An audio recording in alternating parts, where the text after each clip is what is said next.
All right, look, Sacramento old money is way cooler than people think. Most people picture some giant gated mansion way out in the suburbs trying too hard to look important. And that's not really what Sacramento is all about.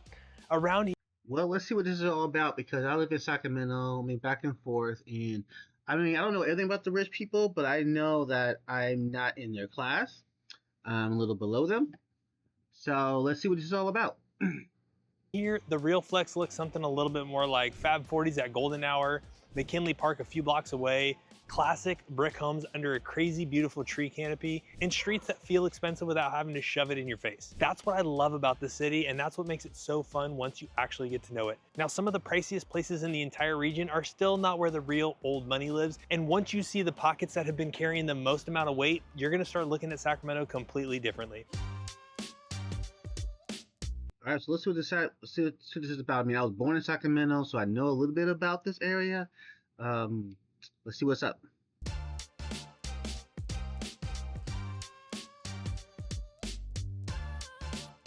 But they do the skylines are amazing in Sacramento. I will say this is some good pictures. I will admit that. Now, we had a couple in town that were dead set on finding the biggest, newest luxury home possible. That was the mission. Before we got started, we went to grab a quick bite to eat in East Sac, rolled past McKinley Park under the crazy, beautiful tree canopy with the older brick homes sitting back off the street. And one of them literally yelled, "Wait, this is the vibe we're looking for." And that was it. The rest was history. The whole search changed in about 10 seconds. They stopped chasing bigger and started looking for streets that felt settled. I mean, as long as you're looking for something like quiet, chill, relaxed, Sacramento will work. If you're looking for something a little bit more busier, this is not going to work. So if you got your family, you got kids, this could possibly work. Homes with real bones and neighborhoods that carried some weight without trying so hard. And that is Sacramento all day. The real prestige here is not screaming at you. It's a little quieter than that. It's a little older than that, which is exactly why the first place we're gonna take you to, everybody thinks they already understand it. All right, first things first, you have to crack the code of this city or it fools you. A lot of people hear old money and picture Fresh Prince of Bel-Air, the big white columns, massive gates, and a driveway that's longer than most people's commutes.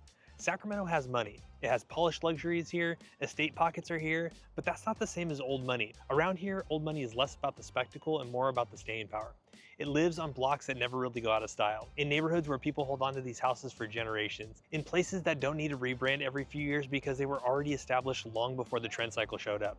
Flash wants you to notice it. Permanence doesn't have to ask. We had a couple come in wanting the biggest, newest luxury house they could find. Tall ceilings, giant island, clean finishes, the whole deal. We cut through East Sac near McKinley Park, rolled under that heavy canopy, past some of those older brick homes sitting deeper off the street, and one of them looked out the window and goes, "Why does this feel way more expensive even though those houses aren't as big?" The whole search changed right there because the street was doing most of the work. Less road noise, more shade, sprinklers clicking, slower traffic, morning dog walkers, old trees, brick houses with actual bones. Not the fresh paint and construction dust, not a neighborhood still trying to convince you it matters, but a place that has been solid for a long time. That feeling is the real old money signal. It doesn't hit like a sales pitch, it hits like gravity, pulling you into a world that didn't seem real. Lately, I will admit that is the cooler part of Sacramento. Chill, quiet. Those like she said, it's not flashy. Those guys been around since the '60s, the '80s, probably even the '40s. So that makes sense. I would agree with that. That difference has gotten even easier to spot. Sacramento is not some cheap little California secret anymore. Citywide, the median owner-occupied home is around $506,000, but the prestige pockets people romanticize can push buyers into the $600,000 to $900,000 plus conversation real Sacramento is not cheap. It is not a cheap city.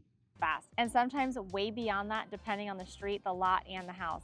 So no, Sacramento is not a bargain bin California, but it is cheaper than the Bay Area. Convenience works the same way. People shop by map, list price, and photos. Sacramento will humble that strategy real quick.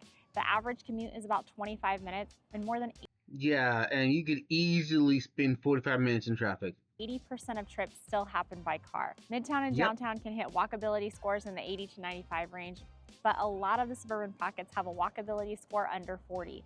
None of that. Yes. That is you need a car in Sacramento. If you come to Sacramento, you need a car.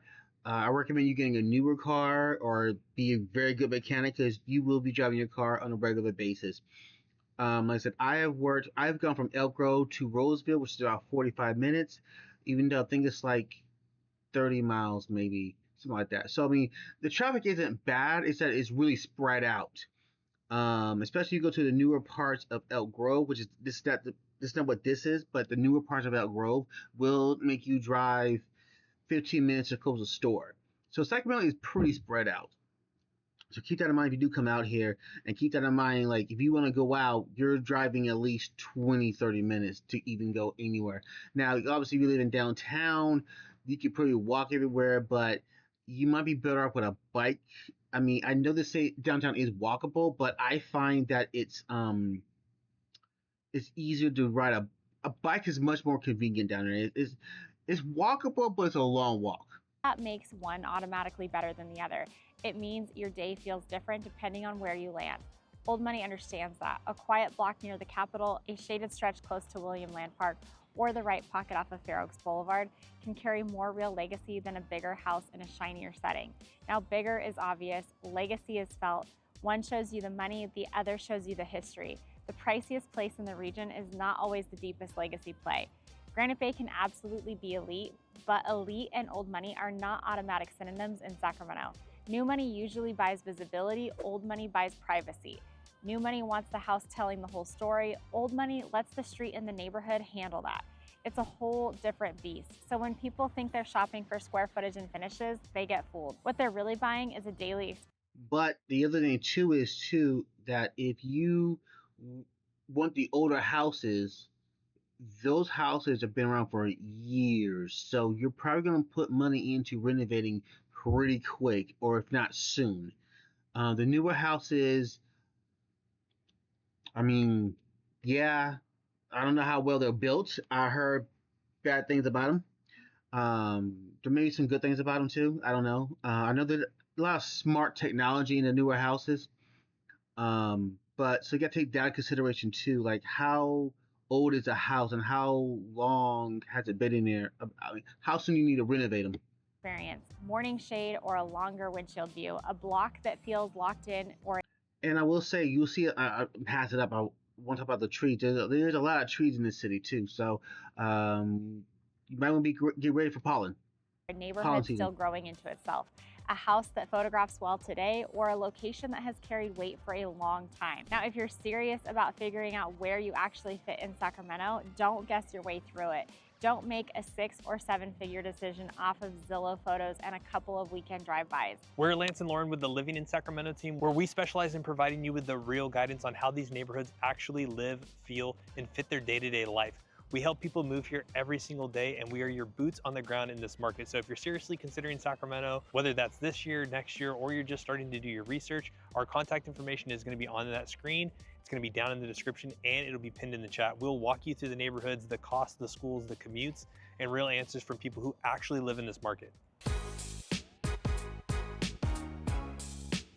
But also too, like, where are you commuting a lot too? So like if you're gonna go to the Bay Area, so like that, because you want to take that into consideration as well. Because if you do, you might want to move closer to the freeways. So downtown Sacramento may be really good if you're gonna go to the Bay Area a lot, because it's right off the freeway. It's pretty easy to get out to on the freeway, or the Thomas is good too.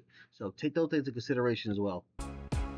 A lot of people know the ESAC legend long before they knew what built it. When you say old money in Sacramento, the Fab 40s come out real fast. But that's a weak answer if you ask me. If all you mean is big and pretty houses, the draw to East Sacramento runs a lot deeper than that. You take J over towards H, drive down to McKinley Boulevard, and the whole neighborhood starts carrying itself a little bit differently. Wider setbacks, older brick exteriors, houses that are not begging for your attention because they settled that argument a long time ago. The Fab 40s gets the glory because of the image people remember of Sacramento. White stucco in the late light, brick warming in the sun, tall chimneys, deep front lawns, big older sycamore trees throwing that gold filter across the street. Catch the rose garden near McKinley when the weather's right and the whole area feels like old Sacramento with better posture. Cars slow down, people look longer. East Sacramento never has to force it. East Sacramento started taking shape in the 1890s, then pushed farther east in the 1920s as the city grew beyond the old core. You still get that older layout all over the place, Close enough to the capital to matter, close enough to Sacramento's old power center to draw people who wanted status without the downtown chaos outside of the front door. East Sacramento is still about 75% single-family homes, which still helps keep that detached home rhythm buyers are still paying for. Push farther towards Sacramento Stateside or 65th Street corridor and you start seeing more change, more infill pressure, and a little bit more mix around the edges. River Park off to one side, Sacramento State pulling the map east, J and H keeping that older grid confidence intact. Then the Fab 40s sitting right in the middle of the conversation with the name people know before they knew the streets. Recognition matters here. Locals hear Fab 40s and instantly know the vibe. Buyers know the labels before the lot lines. Raw size loses the fight here all the time. A bigger house in a shinier suburb can beat East Sacramento on paper and still feel less important. The premium comes from the architecture, setting, history, and the fact that this neighborhood has held its pull through different markets and different waves of money. Less of look at what I bought and more of look at where I landed. And to be entirely honest, when Sacramento old money pops into your head, do you picture the Fab 40s first, or is there another pocket that hits a little bit harder for you? Go ahead and drop it in the comments. We read every single one. Now, East Sacramento is not the easy button. Older homes can mean more expensive systems, careful remodel decisions, and updates people actually notice. Which is what I said earlier in the video. So you got to take that in consideration. Also, too, you also want to take consideration of racial demographics, the racial demographics. You know, you could very well be the only one there. So take that in consideration as well. You don't bulldoze the character here and call it luxury. A blank box would be easier. Easier is not the draw. ESAC owns the symbol. Now, there's a neighborhood a little bit further south where the volume drops, the recognition softens, and daily life starts doing a little bit more of the talking. For a lot of people, that version of prestige ends up fitting even better. Now, the funny thing about Land Park and Curtis Park, buyers rarely leave talking about status first. They leave talking about what a random Tuesday could look like here. That reaction says more than a price point ever will. Land Park and Curtis Park pull people in with daily life, not a headline. Drive in. Now, I want to say Land Park and Curtis Park are pretty close to each other, and it's not that far from downtown. So that's one good thing. Like, you could be kind of like close to downtown, enjoy this area, and then go to downtown when you need to. But you, like I said, if you move to Land Park, you need a car. And the whole mood loosens up. William Land Park pulls a ton of weight, and it has for a long time. The push to create it started in 1918. Construction got rolling in 1922. And side note, Sac City Community College is here. You still feel how much the neighborhood grew around that park. You've got big green edges, long sightlines, the zoo, fairy tale town, joggers, strollers, dogs, open grass, porch lights coming on later in the day. Nothing about it comes off stage. It comes off lived in. Now, we're also pretty close to Oak Park too, which they gentrified that, which I have my opinions about that, but they gentrified Oak Park. So that part's, you know, that works for you. The numbers back that up too. The broader Land Park area is still about 83% single family compared with roughly 75% in East Sacramento's broader area.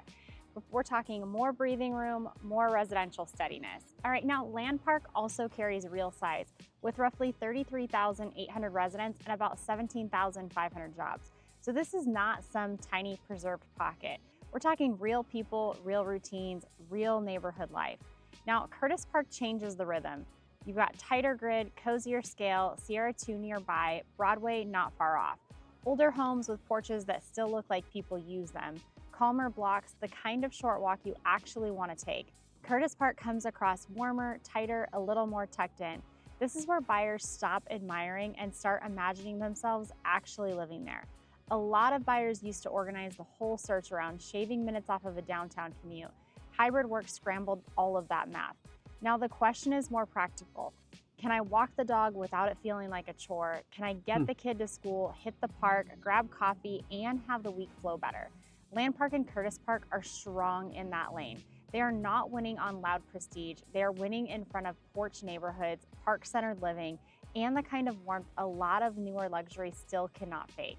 Land Park also has more range than people expect. South Land Park Hills picked up a notable mid-century layer, including 48 Eichler homes built in 1955 and 1956, which gives the broader Land Park story another note. None of that makes it effortless. Older homes still mean maintenance. Updates still require taste. A lazy remodel here sticks out fast. People notice. That pressure keeps these neighborhoods from drifting into generic. Now, Land Park Now, the cool thing is there's no HOAs there, but like you said, yeah, you don't want to stick out there. and Curtis Park win on livability. They feel like the kind of places where a normal week can actually look good. Keep driving because the next layer of Sacramento prestige gets trickier and way more local. Famous names stop helping over there. Street choice matters more than city name, and one wrong turn can make you miss the whole thing. Now, people flatten Carmichael and Fair Oaks into one giant blob all the time, and that's exactly how they drive past some of the best pockets in all of Sacramento. Carmichael carries a little bit more density, a little bit more corridor influence, and a little bit more block-to-block variation. Fair Oaks, however, hangs on to a space a little bit harder. The lots get a little bit bigger, the streets get a little bit quieter, and it starts feeling a little bit more like a neighborhood that never got the memo about changing. One area gives you a little bit more transition, the other holds it shaped a little bit tighter. Continuing from J Street all the way through East Sacramento, Fair Oaks Boulevard is the spine of these two areas. The American River Parkway changes the entire mood, and Old Fair Oaks Village gives that side of the map a little bit more charm that Carmichael never really tried to compete with. Get off the obvious route and the vibe changes fast. One turn puts you near older strip retail, buses, and everyday traffic. Another area drops you into the more rural setting, bigger ranch homes. Now, these are nice places. I actually like these areas. Like you said, you get more quieter here, and it got its own vibe. But if you're talking about going back for the Bay Area, you're going to be driving, and this is where you get really car dependent out in this area. She was saying earlier in the video where it's 40, the walkability score is 40.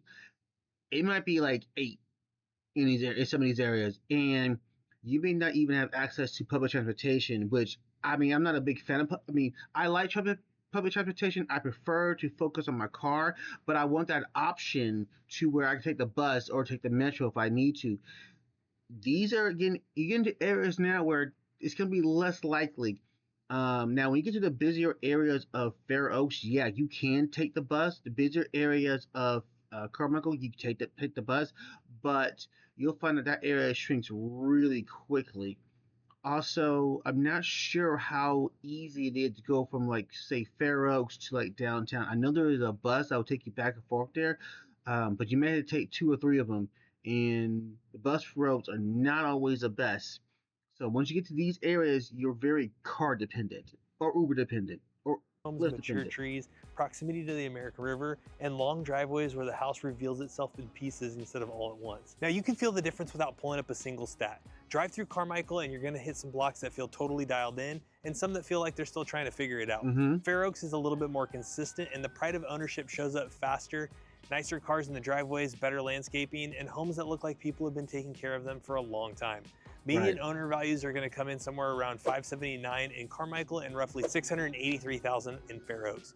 You don't need a spreadsheet to notice the difference, but the stats line up what the windshield already tells you. Fair Oaks wears its charm a little bit closer to the surface, but Carmichael makes you work a little bit more for the good stuff. That's where the value and the deeper appeal hides. Some Carmichael streets read totally ordinary, and a few turns later you're staring at older custom homes, long driveways, mature landscaping, and quiet pockets that feel way more established than the broader label suggests. And heck, even at one point in time, Ronald Reagan thought it was a great idea to put the potential governor's mansion in Carmichael itself. That home is actually being listed right now for $7.5 million overlooking the American River, and it is absolutely a mid-century stunner. Now, Fair Oaks is easier to read fast. Carmichael rewards the slower look.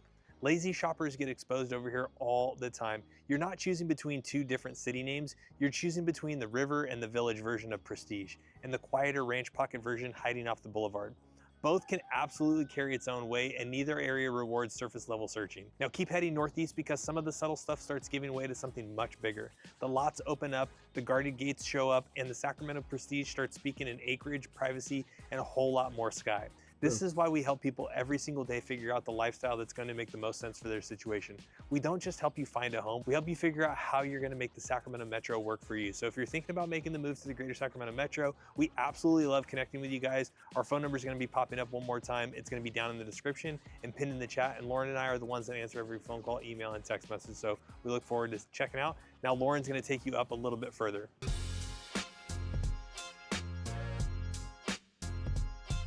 Up here, Sacramento money stops living on the block and starts buying space around the block. That is a whole different read. The first thing that changes is not even the house, it's the distance. More space, longer setbacks, more windshield before the front door. I need to look this up. I didn't know Granite Bay was in Sacramento County. I thought that was another county. Let me look that up. Ever shows up. You get up around Douglas Boulevard, Sierra College, Auburn Folsom, start drifting towards Folsom Lakeside, and Granite Bay puts the wealth right in front of you. Bigger roof lines, cleaner edges, landscaping that already looks expensive from the curb. The stats fit that picture too. Owner occupancy sits around 90%, and the median income. So yeah, Granite Bay is in Placer County. Just for those people who know. So this is more like a Sacramento. I think they're talking about more Sacramento region area. So yeah, but also in my opinion, Granite Bay, this is where the money's at, and this is where the diversity starts minimizing quickly. Income is roughly $184,000. Median owner value runs about $1.135 million. The median income is roughly $185,000. Even the land use tells on itself. About 23% rural estate, 20% rural residential, 16% rural low density residential, with roughly 28% open space. That is a place built to keep breathing room around the house and quiet around the street. Now, Loomis comes at it very differently. Get up around Horseshoe Bar Road, drift near the older town center side, then out toward the more rural stretches, and the money starts hiding a little better. Less polished for show, more wood fencing, older trees, longer drives, houses that sit back far enough to reveal themselves in pieces instead of all at once. Ownership is still strong there too, around 87.4%, but the broader profile shifts. Median owner value lands closer to $634,000, and the median household income sits around $82,000. More than 76% of the homes were built before 1990. So Granite Bay reads like a highly polished prestige suburb. Granite Bay is a small town with deep pockets where kids hang out at the private golf club before school dances and take pictures by the lake. Now Loomis reads like a real town with money woven through it. Loomis has that small town charm where everybody knows everybody. The town supports all the local businesses, and everyone, I mean everyone in town is at the high school football.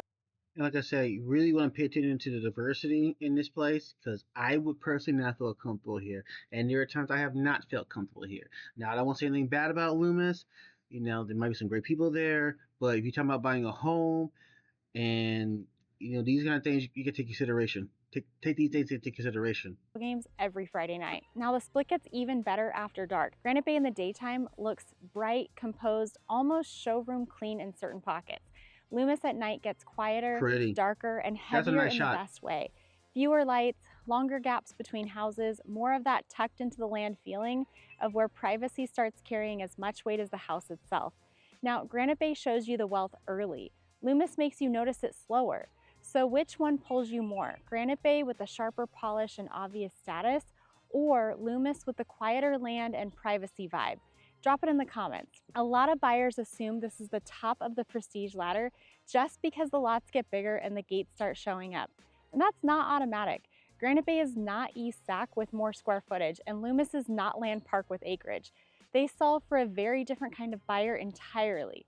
Granite Bay fits people who want visible affluence, strong schools, protected suburban polish, and a place that feels dialed in. Loomis hits harder for people who want more land, more privacy, more variation, and a setting that still feels like a town under all the property value. Now, neither one is the easy button. Granite Bay comes with high expectations and a very specific suburban rhythm.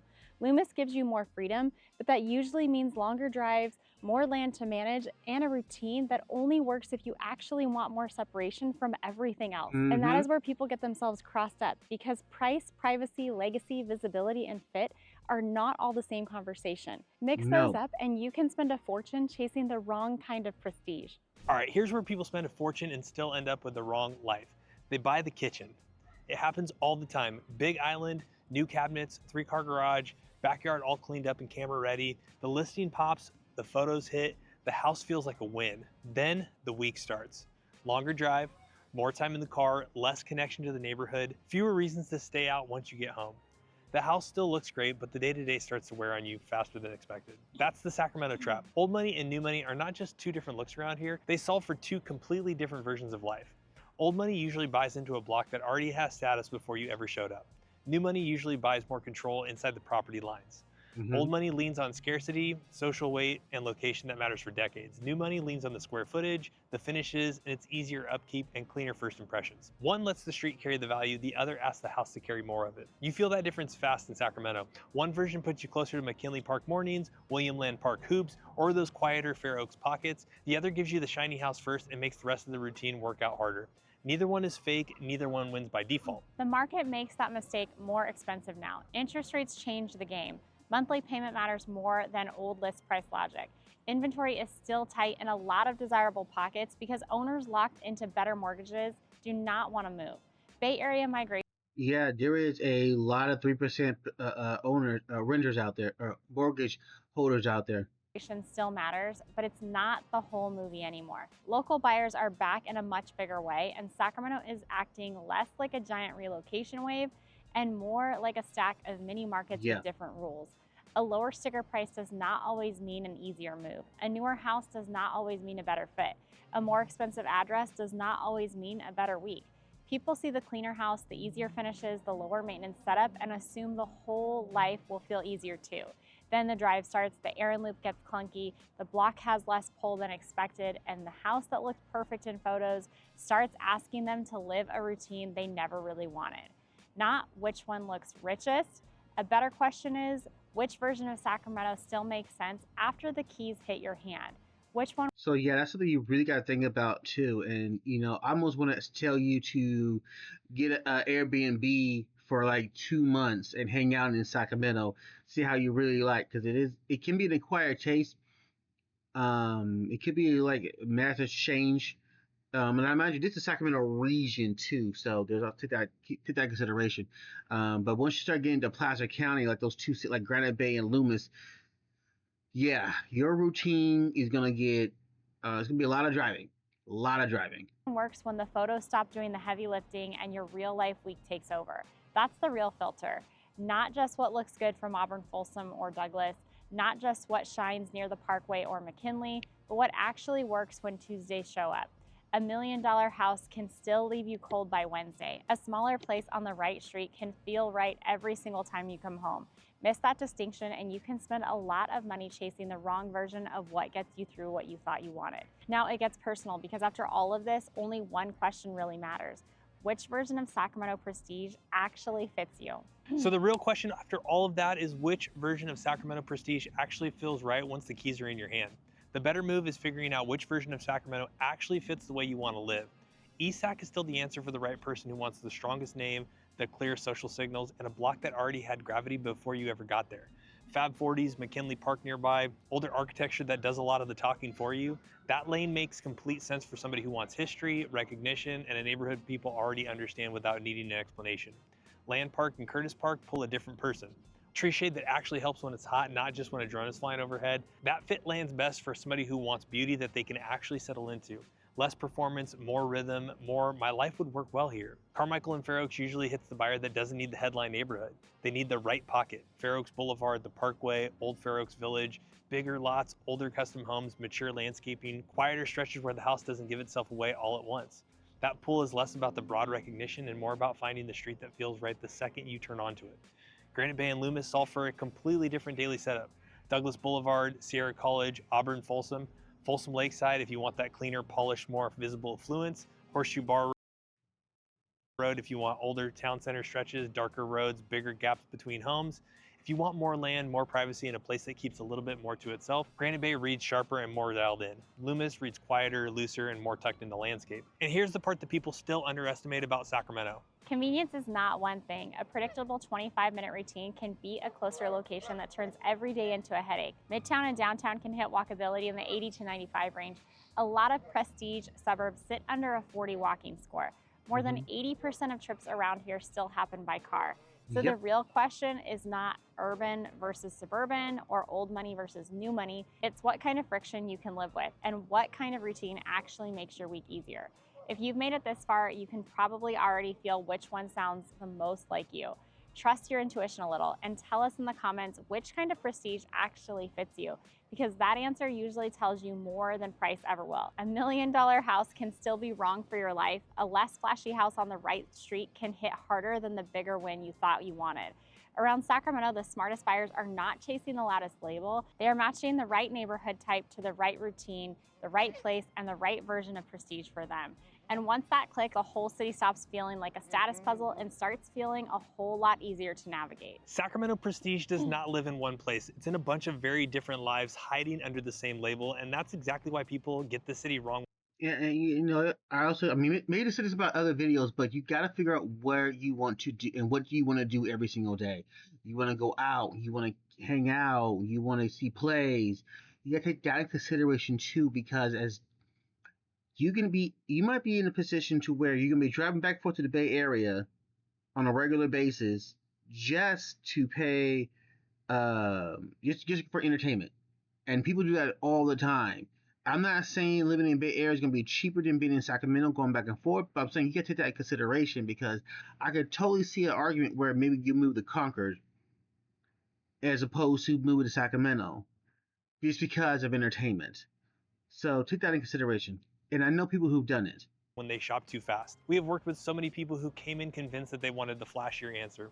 Then one drive through the right neighborhood changed the whole search, because then they realized they were not really buying status, they were buying the life wrapped up around the house. That's when the guessing gets expensive here, not because you need to panic, but because Sacramento is one of those places where the wrong assumption can send you into the wrong routine, the wrong commute, Very true. and the wrong version of success of how you actually wanted to live life here. So if you're moving to Sacramento, buying here, selling here, or you're trying to figure out which part of this region actually fits you, our phone number is going to be popping up on the screen right now. We are the ones that answer every phone call, email, and text message, and we absolutely love connecting with you guys. So go ahead, pause the screen, take a screenshot, or feel free to scan the QR code and book your one-on-one strategy session.